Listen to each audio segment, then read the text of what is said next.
আবার যারা মিডিয়া আছে তাদেরকে ধন্যবাদের জন্য আমরা একটা সাংবাদিক সম্মেলন করব এবং আপনাদের পরবর্তী নির্দেশনা দেখছেন এটাই, আমাদের আন্দোলন থাকছে না, কর্মসূচি থাকছে না, কারণ আমাদের এই কমিটি কাজ শুরু করে দেবে ইতিমধ্যেই।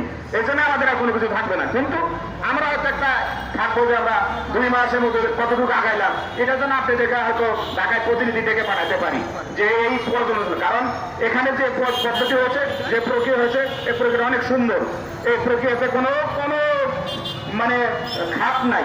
অতএব আমরা অত্যন্ত সন্তুষ্ট এবং সার মহাতায় সংশ্লিষ্ট মন্ত্রণালয় আমাদের প্রতি যে মানে আচরণ, সহানুভূতি, সার্বিক সহযোগিতা করছে, তাতে আমরা অনেক কৃতজ্ঞ এবং ধন্যবাদ জ্ঞাপন করছি। ভাইরা আমার, যারা মিডিয়া আছেন, দীর্ঘদিন আপনারা আমাদেরকে যে মিডিয়া কভারেজ করেছেন, এই জন্যে আপনাদের চলতে দেওয়ার মতো কিছু নাই, কিন্তু আছে রেজিস্ট্রি ডিপার্টমেন্টে যদি আপনারা কখনো যান, এই সমস্ত চেহারা চিনে রাখেন, আপনাদের হয়তো একটা চা হবে অন্তত। আর আপনাদের সম্পদ, এটা কোটি কোটি টাকার সম্পদ, আমরা এটা যত্ন করে থাকি, হেফাজত করে থাকি, লিপিবদ্ধ করে থাকি। এই বিষয়টা আপনারা যারা সাংবাদিক, তারা আপনাদের সম্পত্তি দেখশনের জন্য কোনো তথ্য জানতে চাইলে আমরা আমাদেরকে সহযোগিতা করবো, যেভাবে আপনারা আমাদেরকে করেছেন।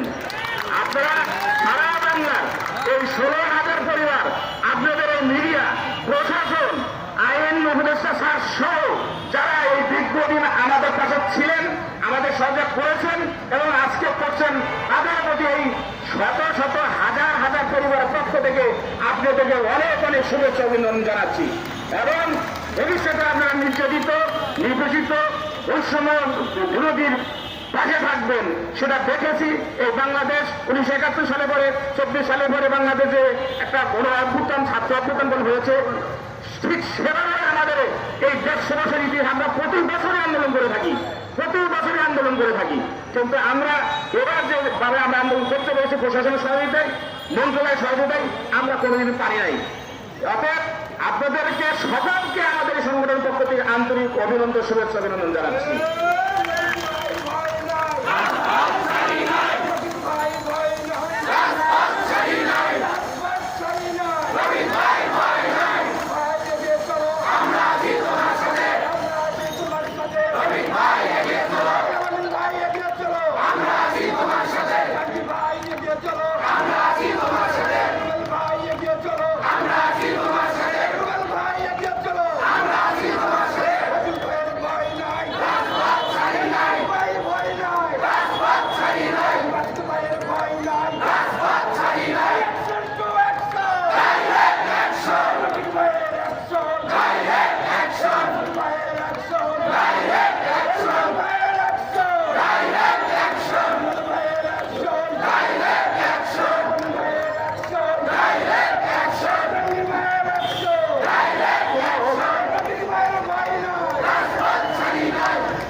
আপনারা আজকে আমি এই মাইক ক্লোজ করার পরে রাস্তাঘাটে যানজট সৃষ্টি করবেন না।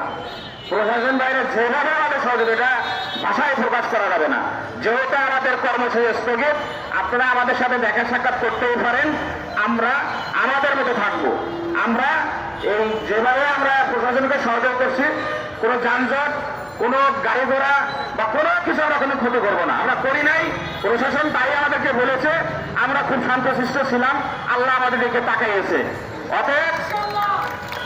অতএব আমাদের কমিটির কার্যক্রম, অর্থাৎ জাতীয়করণের প্রথম স্টেপ, আমাদের কমিটির কার্যক্রম শীঘ্রই শুরু হবে। তার আগে আমি আমাদের কেন্দ্রীয় কমিটি নিয়ে আমরা আপনাদেরকে একটি সাধারণ সভা বা বিশেষ সভা করব, সেটা হয়তো আজকে আপনাদেরকে জানাই দেবো। আর আপনারা যারা মা বোনরা আছেন, কষ্ট করছেন, আপনারা কিছু নিয়ে যেতে হবে না, নেওয়ার কাম আমরা নিয়ে ফেলেছি। আপনারা যদি শুধু আমার সাথে দেখা করেন, আর মা বোনেরা যারা নেতৃবৃন্দ আছেন তাদেরকে আর কষ্ট দিবেন না, যেহেতু একটা কমিটি হয়ে গেছে। আপনারা যারা মা বোনরা আছে, আপনারা বাসায় যেতে যেতে আমাদের কাগজপত্র হয়তো ফেসবুকে পেয়ে যাবেন। অতএব এখানে যেহেতু উপদেষ্টা স্যার অত্যন্ত ভালো প্রথম থেকে, আসলে উনি তো একটা নির্বাচিত সরকার না, তাই এই বিষয়গুলো একটু দেরি হয়েছে প্রক্রিয়াগুলো। তারপরে প্রক্রিয়াগুলো আমাদের জাতীয়করণ আপনারা সবাই বুঝেন যে 3টা মন্ত্রণালয় সম্পৃক্ত, এটা কিন্তু আসলে প্রসেসের বিষয়। তারপরে স্যারের কথাবার্তা সবকিছুতে আমরা তাকে আমরা রিসিভ করছি এত সুন্দরভাবে, তিনি আমাদের এত সুন্দরভাবে রিসিভ করছে বলা যাবে না। আমরাও জানাই আন্দোলনের প্রথম সপ্তাহে 27 তারিখ তার সাথে মিটিং করেছিলাম। আসলে তখনকার প্রক্রিয়া এখন প্রক্রিয়া ভিন্ন হয়েছে।